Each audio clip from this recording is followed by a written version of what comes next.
Ya, makasih atas kesempatan yang diberikan. Assalamualaikum warahmatullahi wabarakatuh. Ada suatu kasus yang dialami almarhum imam kita di Mangun waktu dia tinggal dulu di jaga sekolah di sana SD. Suatu ketika itu istrinya jual gorengan, dia menjual gorengan. Waktu itu dia sementara siapkan wajan gorengannya, nasas dia panasi, sementara mendidih. Waktu itu ada tukang catat ledeng. Itu catat ledeng di bawah meteran itu di bawah meja dekat wajan.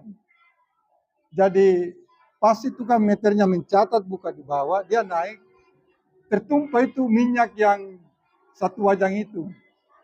Kena istrinya almarhum di Mangun, kepalanya tersiram kepalanya. Jadi waktu itu dia dibawa ke rumah sakit dan dirawat ada beberapa hari.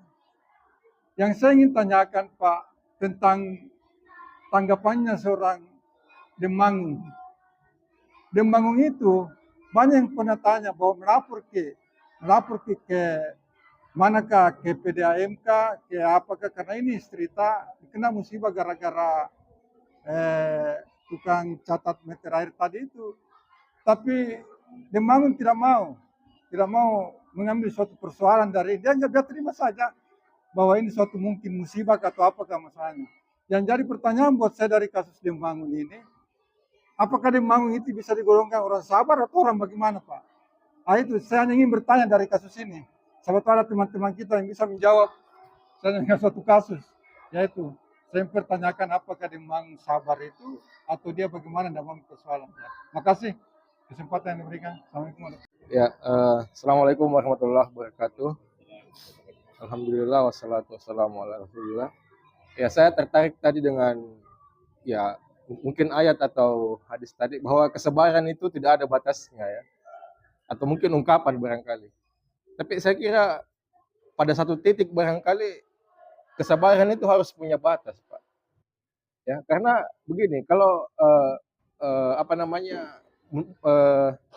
kalau kita lihat sejarah Pak ke belakang, ketika zaman Orde Baru dulu ya, Orde Baru itu Pak Harto itu, Pak Soeharto itu kan nanti berhasil dijatuhkan itu pada saat 98. Nah itu saya pernah baca referensi bahwa itu proses yang panjang itu sehingga bisa dijatuhkan. Artinya sudah buat pelanggaran begini, masyarakat masih bersabar, rakyat masih bersabar. Pelanggaran begini, rakyat masih bersabar. Pelanggaran begini masih bersabar. Sampai puncaknya itu di tahun 98 itu, saya tidak tahu apa kebijakannya Pak Harto waktu itu sehingga masyarakat sudah tidak sabar. Dan kalau dibilang sabar kan mungkin masih menjabat sampai sekarang barangkali kalau kita sabar ya. Kalau masyarakat sabar. Jadi ya pada satu titik barangkali kesabaran harus ada batasnya supaya bisa kezaliman itu tidak berlanjut. Sama juga kasus kedua presiden kita yang dijatuhkan juga ini Gus Dur ya, Abdurrahman Wahid juga seperti itu. Ya saya dengar waktu itu banyak kebijakan Gus Dur itu yang kontroversi dan tidak langsung dijatuhkan, masyarakat bersabar dulu. Pada sampai satu titik masyarakat sudah tidak bisa sabar lagi. Amin Rais sama Megawati pada waktu itu langsung sudah nge-PR bahwa presiden ini sudah melewati batas sehingga langsung dijatuhkan. Jadi kalau kita bersabar barangkali ada saat-saat tertentu yang kesalahan itu berlanjut atau mungkin bisa dilihat dari dimensi atau sudut pandang lain. Ya, wassalamualaikum warahmatullahi wabarakatuh. Tadi Pak Nur Samsu sudah katakan itu, kalau tidak salah kan ada dasarnya tuh. Sabar itu tidak ada batasnya. Barangkali memang kalau dari kita ambil contoh-contoh dari kalangan kita ini selama ini, kalau kita ambil contoh dari Nabi Ayub misalnya, berapa itu barangkali sisa lidahnya yang tidak berulat ya. Nabi Ayub itu ada sampai godaan-godaan, tidak usah lagi sembah Tuhan. Untuk apa nanti kasih kok penyakit tidak. Tapi dia sabar sampai dia, saya tidak tahu apa yang goda itu kaum Quraisy atau apa. Dia sabar. Jadi saya betul-betul katakan bahwa kalau betul-betul menyandarkan diri kepada Allah Subhanahu wa taala, sabar memang tidak ada batasnya. Tidak ada. Sampai kapan, dan yang tahu itu sabar, sabar betul-betul sabar, kita saja dengan Allah. Tidak ada orang yang tahu yang lain. Kalau misalnya saya berbuat baik, belum tentu, tapi yang yakin bahwa saya sabar itu adalah kita sendiri. Saya kira begitu. Terima kasih. Assalamualaikum warahmatullahi wabarakatuh. Mengenai musibah yang kena Demangun, menurut saya ya, ini pendapat. Demangun itu menurut saya termasuk orang sabar. Kenapa? Karena orang sabar itu adalah orang aktif tadi. Kalau aktif itu dua macam keaktifan orang sabar, keluar dan ke dalam pribadinya. Jadi dia sempat mengontrol dirinya untuk tidak mengambil tindakan keluar. Ya, kesabarannya dia di situ. Jadi seorang yang sabar itu memang penuh perhitungan. Dia pakai otaknya ini berpikir apa nilai plusnya kalau saya mengelapor misalnya kan. Nah, itulah orang sabar. Jadi dia aktif juga berpikir, bukan langsung menerima saya ini takdirku begini tapi dia ada pertimbangan-pertimbangan menggunakan akal sehat dan segala macam sehingga dia tidak lakukan ini. Kalau misalnya orang yang ditimpa musibah seperti itu, yang orangnya mungkin tingkat keimanannya kurang, barangkali tindakannya luar biasa. Pasti dia pergi melapor dan mencah-mencah segala macam kan. Tapi menurut saya Demangun luar biasa itu. Artinya musibah yang sangat luar biasa ini mengena keluarganya dan dia tidak melakukan tindakan, dia juga tidak pukul itu ya, tukang anu ya, tidak, ya. Luar biasa itu menurut saya itu. Artinya musibah yang begitu keras menimpanya dan bisa mengendalikan dirinya. Ya. Dan pasti waktu itu dia memerlukan obat untuk istrinya. Ya, itulah luar biasa itu ya. Iya, masuk golongan sabar. Menurut saya ya, menurut pribadi saya. Ya, terima kasih. Assalamualaikum. Ya kan, Mbak, ini menurut saya juga.